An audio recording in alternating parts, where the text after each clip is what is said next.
Sheila Robinson Kiss. When the juice isn't worth the squeeze. Yes, that is what I want to talk about today. And I want to start with a question for you. Have you ever found yourself squeezing and barely getting a drop of juice out of something? Yep, me too.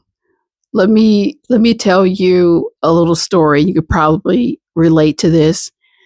There was a time when I was in a relationship and constantly getting hurt, let down, disappointed. It seemed very easy for this person to, not honor their words, go back and forth, be wishy-washy. It didn't happen once, didn't happen twice. It was a consistent thing.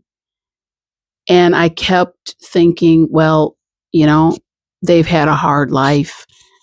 There are issues. If I just got to stay the course, show up in a different way, maybe give a little bit more of myself. And then maybe, just maybe, there would be some positive changes. And things did not get better. I just became more tired. I would use the word disillusioned, very emotionally drained, confused, frustrated. And I'm going to, when I think back, I have to say the frustration was it became so much. All I could do was just sit quietly. And inside the quiet, nothing loud, nothing dramatic. There was no big speech within myself, or I didn't even address this person. I just got very, very quiet.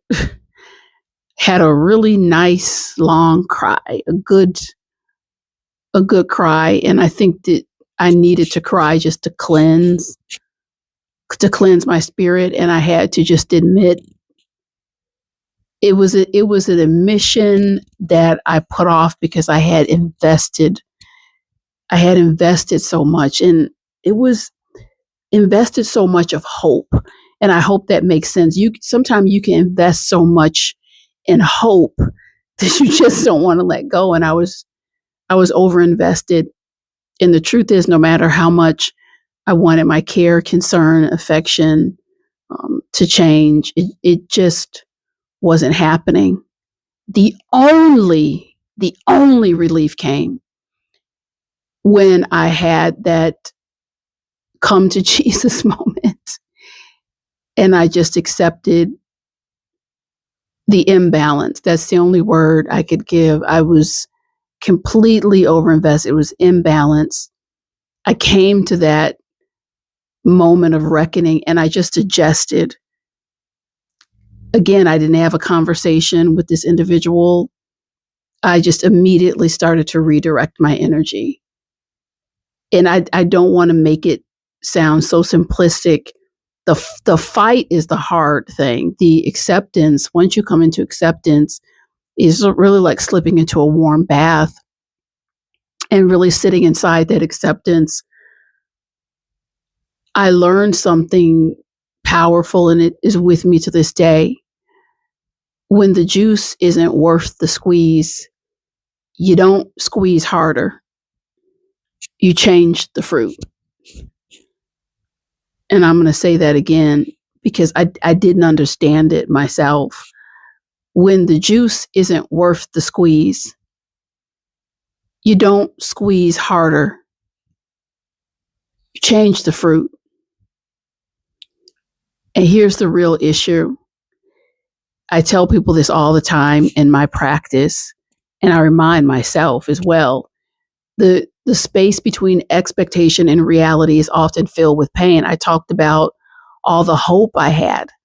I had the hope for reciprocity. I had the hope for appreciation. I had the hope that maybe my efforts will be noticed, and wouldn't that move someone's heart and mind to see the effort? And it just was, There's a grand canyon of space between the expectation and the reality. And the reality is, and this was the case for me, sometimes people will just let you give and give and give. No resistance, no correction, no, hey, this isn't fair to you.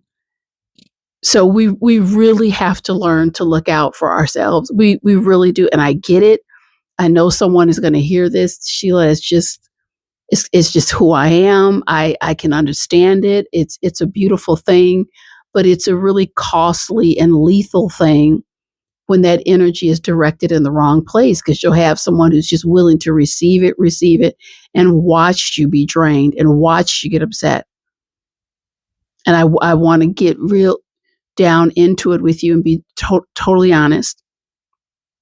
The hardest part, this is where I want you to really understand. The battle is not with the situation straight on. The battle is acceptance. That's the hardest part, because acceptance, if you're going to be honest, from my perspective, it feels like loss. I've had other people say it really feels like I'm giving something up, or I'm giving up altogether. It feels like this isn't what I wanted. This isn't the picture. It doesn't match the picture in my head. But after acceptance, I do promise you that if you've deeply accepted, because you're giving up that battle, things get easier. You're not boxing anymore. Energy starts to return almost immediately. And you're not exhausted, just screaming, kicking at reality, punching reality. Now, here's something. I really want you to hear me say this clearly. Adjusting your time, your energy, and your access does not have to be loud. I'm going to say that one more time. When you make adjustments to your time, your energy, and your access, you don't have to make a production. A lot of people think, I got to set aside time. I have to have a conversation. I have to do these declarations. You don't. You don't have to announce it. You don't have to post about it. You don't have to explain yourself to anybody and everybody. Some of the most powerful shifts I've ever made, they've just been quiet. I just you know what? Just moving in a different direction. It's almost, if you make too much of a production of it, somehow inside of the production, I hope you understand what I'm saying, it'll throw you back into that energy field. So I love just coming to the realization and starting to make some adjustments. And let's get practical about it. I want to give you 3 ways to stop squeezing when there's barely any juice coming out. Number 1, please pay attention to patterns and not potential. I have fallen in love with potential more than once. Maybe they'll change, maybe they'll come around. The patterns tell the truth. If someone consistently shows low effort, believe the low effort that they're showing you. Stop investing based on what they could be and really start responding to who they are. And I know that, you hear that, if you take it at face value, if you dig a little bit deeper, stop investing in who they could be. It's a phantom, it's like hoping that, a phantom, if you just, touch them the right way, give them some time, my hand won't just go through their body when I wave. I'm looking for a solid form. No, a phantom is a phantom. It's a ghost is a ghost. They're never going to be able to meet you on solid ground. And secondly, do kind of sit back and do what I call is an energy audit. Just keep it purely focused on the energy. Ask yourself, where is my energy going? Where is it actually going?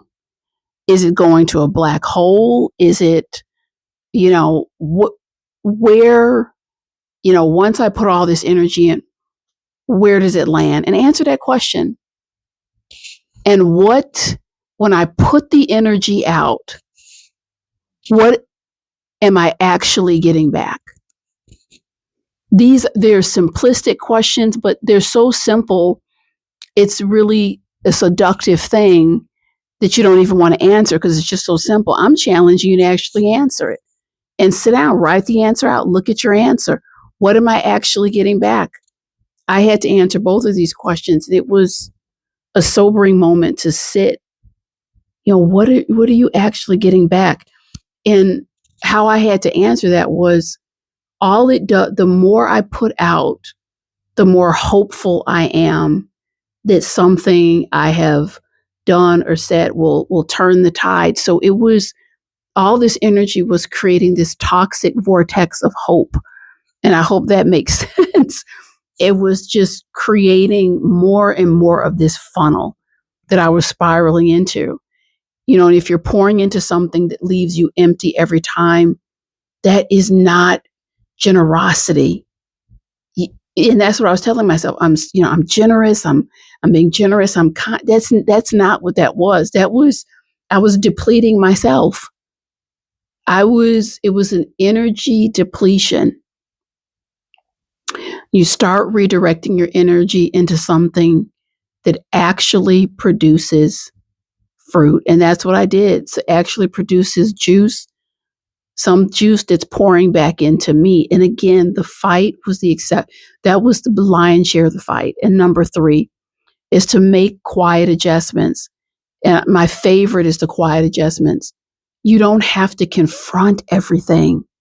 Respond less, show up differently, not overextending yourself, over texting yourself, overdoing, saying I'm unavailable without guilt, no big speech, no drama, just alignment.